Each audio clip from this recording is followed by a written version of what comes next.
Hey everybody, what's up? Welcome back to the channel. As you guys can see, we have quite a bit done on the car. Like I said, there's not going to be a whole lot different from this build to some of the others that you guys have seen. So basically just trying to bring you in at a little bit more interesting points. I am getting to the point where I'm almost done with all the body work, just have to do the fenders yet. And the rear door, but wanted to bring you back and kind of show you what I'm dealing with here, because I am having to basically do a combination of the 1A and just the normal Ecto-1 to kind of make the B hybrid. And to do that, I talked about in my last video where I'm having to jump back and forth between instructions. This is a perfect opportunity to show this. So right now I'm on the instructions for the Ecto-1, the original Ecto-1, because the 1B has the normal style light bars and not the different light bars that are on the 1A, as you guys can see. So I'm on that set of instructions right now for the light bar and some of the top detail, but then I also have to keep up the 1A instructions so that way I can build the fenders how they need to be with the that hazard striping continuing back over the rear wheels. So I'm kind of bouncing back and forth in between instructions, plus making sure I integrate my upgrades and changes. That's why I had the 1A sitting here, so that way I could pick it up, look at what I need to, and because there was quite a few changes that little upgrades that I made internally, like the interior of the car, the engine bay, stuff like that. A few things with the roof.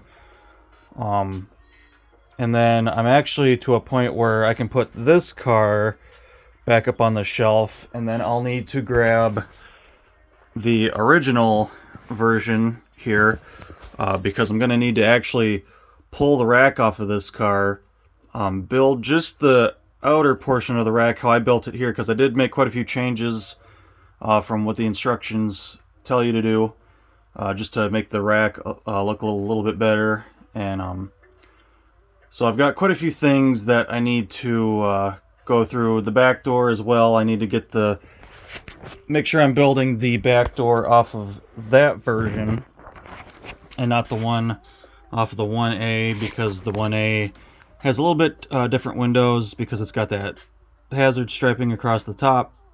So the door is going to be built just a little different. So yeah, it's a lot of back and forth, a lot of stuff that I kind of have to think. I have to think ahead on and know what my changes are going to be. But so far, everything's looking really cool.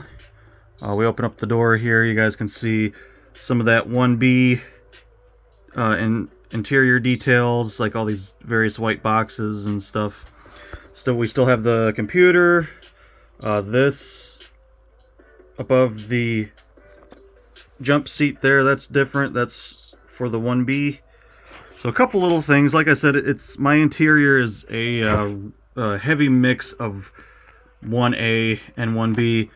Around the jump seats is more 1B interior. Around the back end is a little bit more 1A. Everything still flows. Everything still really looks good. We got a lot of detail packed in there. And then the front is basically all 1A interior.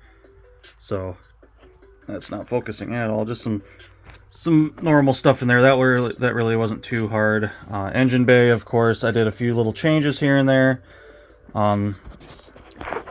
especially to get these battery cables to fit down in there nicely. The hood, I did not use the instructions at all for the hood, because I remember I completely rebuilt the hood so that way it closes nicer. So I made sure I actually pulled the hood off of that and built this version off of that. The 1B still does not have the vents back in the hood, like all these other versions do. They got the you guys can see the vents in the hood there. The 1A and the 1B do not have those vents, so that's I could literally just use the hood from this, and just had to figure out what parts I needed for that. But we got everything in there looking good. Of course, the 1B does not have the extra little orange strobe light down here like the 1A does.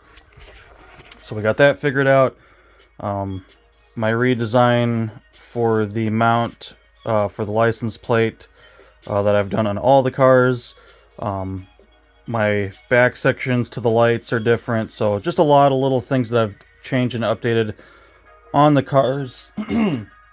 And it's a lot of work to try to keep up on that. I'm still missing a cover plate here yet, but just a lot of little things to try to remember. There's a few things on the engine that I changed to kind of upgrade things, so it's not just like one set of instructions for this. I'm literally having to work from the 1A, the 1B, or the 1 Ecto-1 instructions, the Ecto-1A instructions, and then my own upgrades and changes. So it's a lot to think of, but it hasn't been hard. It's been pretty, it's making it a more exciting project. It's not like I'm just building the same car again, especially once we get to the rack detail there. The rack, I'm basically going to have to customize that 100%. Like I said, I'm gonna not take the rack off of this one. I'm gonna use the rack off of the original Ecto-1 to do my upgrades and modifications. The base for the rack itself is more like the rack on the original Ecto-1, even though there are a couple 1A implements like that that bigger satellite dish. So just a few things that I have to try to keep in mind and work with on there. But yeah, we're getting there. It's getting close. Hopefully I can finish this car this weekend. My wife got a new Lego set and she's eager to build that, so I need to try to get all this wrapped up. So I'm gonna once I get to the rack, I'll bring you guys back so that way you can kind of see what I have going on with that, and then probably just do the final video on it. So a couple more videos on the 1B project coming along very nicely. Very fun. It's going to be a unique car, unique piece. I haven't seen anybody that has the 1B in Lego form as far as like this big of a scale goes, so this will be pretty cool. The 1B doesn't seem to get a whole lot of recognition and love, and like I said, it even really wasn't on my spectrum there for a while until people started requesting it. So thank you to the people who requested me to build the 1B. It will be a nice addition to the collection, and that'll give me 6 Ecto-1s, which is pretty crazy. So yeah, just a little update, guys. Hopefully you guys enjoyed the video, and until next time, take care.